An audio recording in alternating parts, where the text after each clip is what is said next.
नमस्कार.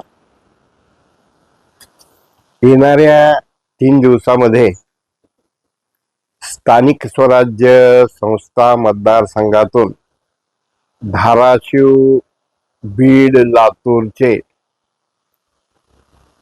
विधान परिषदेचे उमेदवार निवडले जाणार आहेत. यात दुरंगी लढत आहे. या दुरंगी लढतीमध्ये महायुतीचे बसवराजजी पाटील आहेत, त्यांच्या विरुद्ध महाविकास आघाडीचे महेशराव देशमुख साहेब आहेत. खरं पाहिलं तर ही निवडणूक एकूण 17 महाराष्ट्रामध्ये विधान परिषदेच्या निवडणुका होत आहेत. 6 ह्या अधिकृत बिनविरोध आलेल्या आहेत. 2 जवळजवळ बिनविरोधच्या दिशेनं आहेत. आणि या निवडणुकीत काय होणार, कसं होणार, कोण मतं घेणार, किती मतं घेणार, याची उलट सुलट चर्चा सुरू आहे. मित्रहो, अत्यंत विनम्रतेनं सांगावंसं वाटतं की महाराष्ट्राचे मुख्यमंत्री देवाभाऊ, उपमुख्यमंत्री एकनाथ शिंदे व उपमुख्यमंत्री सुनेत्राताई यांची एकीची वज्रमूठ असल्यामुळं या निवडणुकीमध्ये अत्यंत चांगल्या प्रकारचं वातावरण आहे. निश्चित बसवराजजी पाटील यांच्याबरोबर राणा जगजितसिंह पाटील, अभिमन्यू पवार, रमेश कराड, सहकार मंत्री बाबासाहेब पाटील, संजय बनसोडे, तसंच सुजितसिंह ठाकूर चव्हाण, तसंच बीडमध्ये धनंजयजी मुंडे, पंकजाताई मुंडे, साळुंके, पंडित, योगेश क्षीरसागर, सुरेश अण्णा धस, असं एक चांगल्या प्रकारची टीम आणि यंत्रणा राबवली जात आहे. प्रत्यक्ष मॅक्झिमम मतदारांना उमेदवार भेटलेले आहेत, गाठीभेटी झालेल्या आहेत, चर्चा झालेली आहे. या उलट महेश यांचं कौतुक करावंसं वाटतं की पराभव दिसत असताना सुद्धा लोकशाहीसाठी ते लढत आहेत. मग काहीतरी बोललं पाहिजे म्हणून ते म्हणतात, 4 कामं काय केले सांगा. बसवराजजी पाटील यांच्या कामाचा जर लेखच सांगायचा म्हटला तर एक ग्रंथ होऊ शकतं.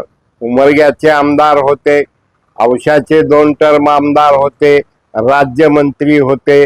लांबजाना चौकामध्ये अश्वारूढ शिवाजी, छत्रपती शिवाजी राजेंचा पुतळा उभा केला. किल्लारी सहकारी साखर कारखाना कर्जात होता, तो चालवून कर्जमुक्त केला. आपल्या अनेक जलसिंचनाचे, रस्त्याचे, वेगवेगळे तीर्थक्षेत्र विकासाचे, पण तो मुद्दा नाही. आणि केंद्रात भाजपचं सरकार आहे, राज्यात भाजपचं सरकार आहे.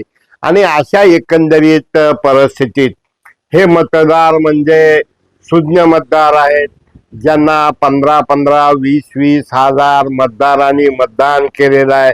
मग ते नगरपालिका असेल, महानगरपालिका असेल, जिल्हा परिषद असेल. आणि एकंदरीत महेश जीना म्हणजे टीम वर्क जेवढं जमायला पाहिजे तेवढं सकृत दर्शनी जमलेलं नाही.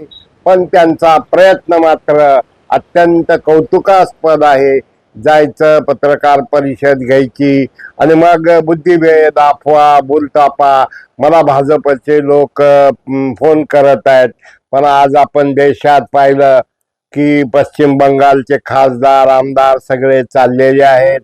उद्धव ठाकरेंचेही काय होणार, फाटाफूट होणार का, ह्याची चर्चा आहे. आणि अशा एकंदरीत परिस्थितीमध्ये बसवराज पाटलासारखा एक शिस्तप्रिय, संयमी, विनम्र, लोकांची कामं करणारे आणि ज्यांनी जिल्हा परिषदचं उपाध्यक्षपद म्हणजे सांभाळलेलं आहे, त्यांचे बंधू जिल्हा मध्यवर्ती बँकेचे चेअरमन आहेत, त्यांचा मुलगा जिल्हा परिषदेचा सदस्य होता, युवकाचं पदाधिकारी म्हणून काम केलेलं आहे.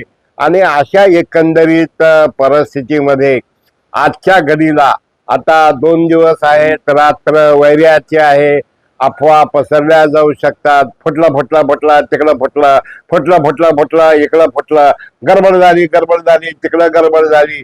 तर चाणक्य जागरूक मतदारांनी अफवा, भूलतापा, बुद्धिभेद यापासून सावध राहून या निवडणुकीमध्ये बसवराजजी पाटील यांच्यासारख्या कर्तबगार, धाडसी, संयमी, मितभाषी आणि अधिकात अधिक नव्हे बहुतेक सर्वच महायुतीच्या उमेदवाराला प्रत्यक्ष ते भेटलेले आहेत, बैठका घेतलेल्या आहेत आणि अत्यंत विनम्रता, खिसकेपणा नाही, टाकून बोलणं नाही आणि ज्यांना अनुभवाची शिदोरी असल्यामुळं आणि महेश निश्चित काय वेल बिगेन इज हाफ डन म्हणल्यासारखं त्यांचा प्रयत्न आहे.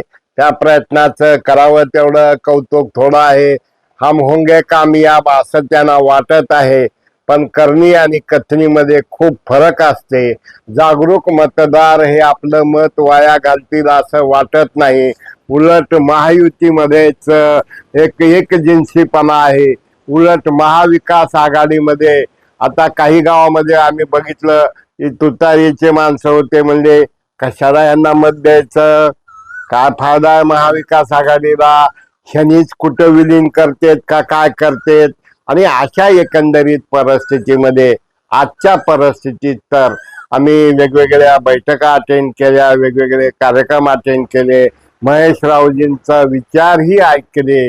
निश्चित महेशरावजी जिल्हा परिषदेला चांगल्या प्रकारे निवडून आलेले आहेत, जीप सदस्य आहेत, पण त्या सर्वात म्हणतात ना बाप तो बाप होता है, त्या पद्धतीनं अत्यंत संयमानं, शिस्तबद्ध पद्धतीनं सगळ्याला मान सन्मान प्रतिष्ठा देऊन ज्या पद्धतीनं वाटचाल चालू आहे, निश्चित काही माध्यमातनं, बोलण्यातनं, चर्चेतनं असं सांगितलं जाऊ शकतो की चुरशीची लढत आहे, पण एकंदरीत अबोव म्हणजे मोर दॅन 700 मत, 900 पैकी जवळजवळ 700 पेक्षा जास्त मत हे बसवराजजी पाटील, अर्थात बसवराजजी पाटील यांच्या माग मुख्यमंत्री, प्रदेशाध्यक्ष, 2 उपमुख्यमंत्री, सहकार मंत्री, पंकजाताई मुंडे, धनु भाऊ, हे सगळी यंत्रणा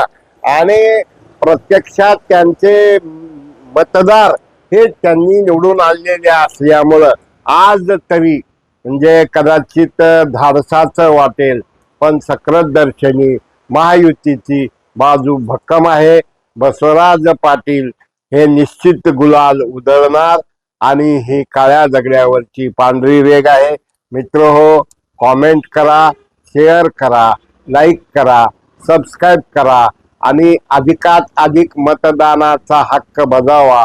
आपण मराठवाडा नेता सबस्क्राईब करा तर वारंवार आम्हाला वेगवेगळ्या विषयावर, राजकीय, सामाजिक, धार्मिक विषयावर सुद्धा आम्हाला बोलता येईल आणि काही सांगता येईल. धन्यवाद, नमस्कार.